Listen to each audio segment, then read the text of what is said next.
All right, so let's get into the Retron HD box. I was curious about what it would actually come with. I had a feeling it would just come with the system and a Nintendo controller. I do like the way that they have packaged this, although they opted for a clear plastic bag for the system, but not the controller, strangely. That's weird. Usually they put this in a bag. I guess not in this case, but all right.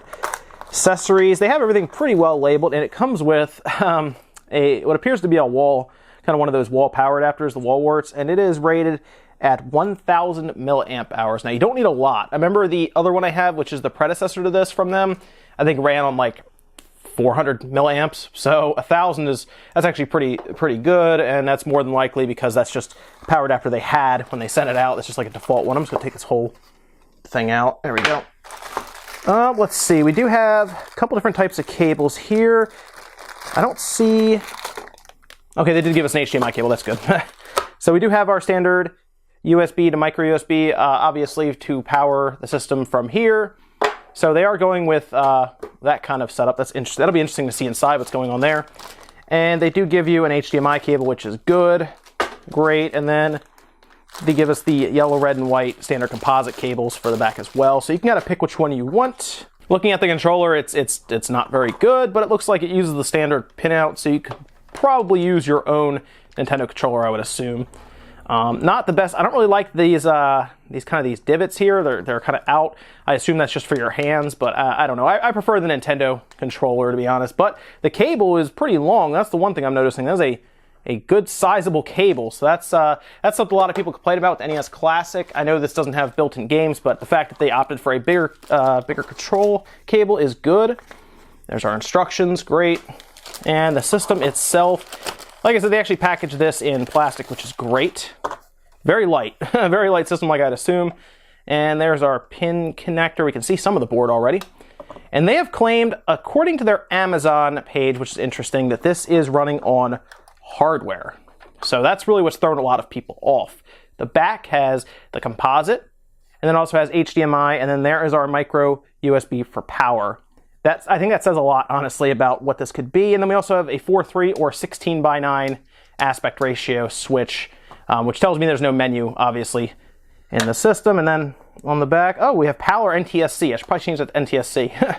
It was set to PAL by default. So you have that. That's actually pretty cool, too.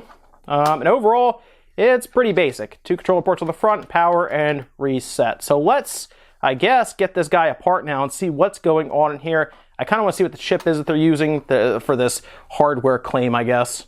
Also, here's a quick side comparison. If you have, say, the Retron, or the Retro Entertainment Center from Retrobit, for example, which is another kind of, kind of small little NES clone system. They're very similar in size. This one's actually not that much larger overall. So they kept it pretty small after adding, obviously, HDMI and an extra stereo out, apparently. That's good. So they're doing what you'd expect them to do, which is hide screws under the little pads, I assume, is where they're hiding them. Yeah, and they're pretty small ones, as, again, I was going to assume they're very small screws. So we'll take all these off, and then we'll get the screws out, and I'm hoping that this whole thing just comes apart right away. Because the other ones I've taken apart, not a lot to them. Once you get inside, you can look at the entire board, chips, everything. And a lot of times there is a separate board that runs off for video. So I assume this also has a separate board that runs to the main board. More than likely we'll have like an HDMI encoder and everything in there. So it should be kind of interesting to see what we have. All right, we get all the screws out, and yeah, it looks like it just lifts right up. Okay, so they have attached some of it to the back, as you can see here. So we do have a separate board for the HDMI, which is good. And I'm hoping these just come off. I hope they're not, okay, yeah, they're not. Sometimes they were soldering them. They were soldering just like bare, like ribbon cables to the board. I think that they did that with the Retron 3. But let's put that to the side. We'll look at that in a minute. Let's take a look at the board. So this is the entire board here. That's it. And I'm already noticing a glob top. There's a good chance this is just a system on a chip type, or NES on a chip as we like to call it. Let's take it out though. Now it looks like, oh great. I don't really take this out. It looks like the front board is straight up soldered to it. So there's no like, there's no unplugging that.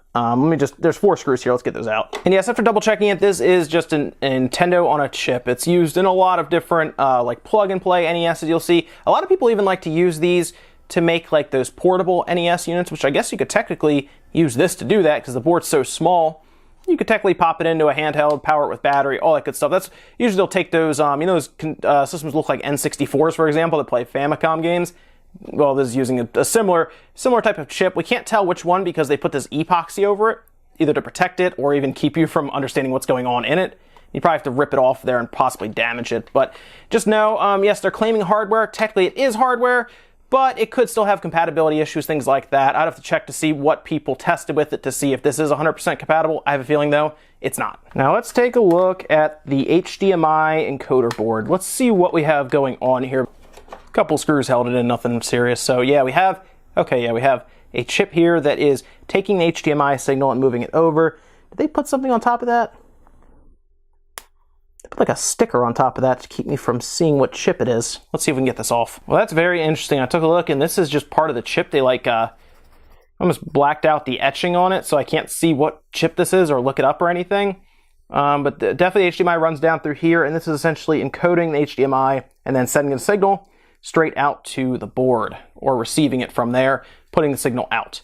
And I don't know what chip this is. I would try to look it up, but again, they kind of blacked out the etching. That's a little odd to do that, unless it's a chip that they sourced and they don't want other people to know what it is. Interesting. And then, of course, we have our standard composite. That just runs down through here and then runs there. It's composite, doesn't really need any of this kind of chip. It can just run straight to it. So that's interesting that they opted for that. I guess they just don't want people to know what the chip is. It's kind of interesting. Overall, there is more to this system than the standard ones like the Retro I showed you, but not a ton more. Like this chip here, for example, if we compare it to what's in that Retro I just showed you, it's probably not that different. I guess there's nothing else to do now but put it back together. I also want to point one other thing out here. They kind of really missed an opportunity here to, I guess, seal this down better. I mean, it has 4 that sit there, but really when you rip a game out, if you know anything about these, this grips the game really, really well. And it's kind of hoping that this, while pulling on the board, won't damage the traces. Whereas all they would have to do is have 2 screw holes here and then have 2 screws there holding this whole thing. I don't really know why they didn't do that. I mean, everything's there. They even have like little mounts there for them, but there's no screws in here. It's a little odd.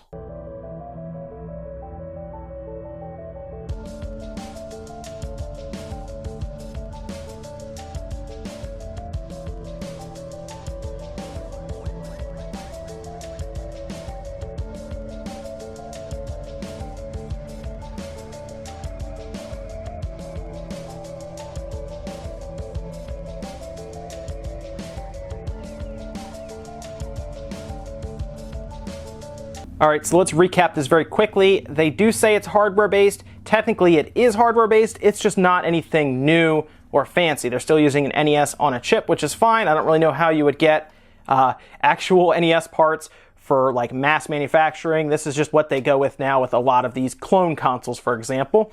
I think what they're really making reference to is the Retron 5, which did use straight emulation with like an Android operating system based unit, but in this case, they're just using an NES on a chip that then runs through an HDMI chip encoder. So it's not anything fancy. It does reflect the price of, I believe, $40. That's how much I bought it for at the store. So at that price, with what it does, yeah, it's not bad overall. It's supposed to give you a 720p picture through HDMI for your NES games. Now, is there lag incorporated? Probably, because it's going through HDMI. A lot of times you do end up getting lag out of these systems when it does that. But is it badly noticeable? Probably not. It's still fine. The picture will be clean. And overall, I'm sure it's a fine system if you're just looking for an NES system for your flat screen TV that will look good. That's it for now, guys. I'll see you in the next video.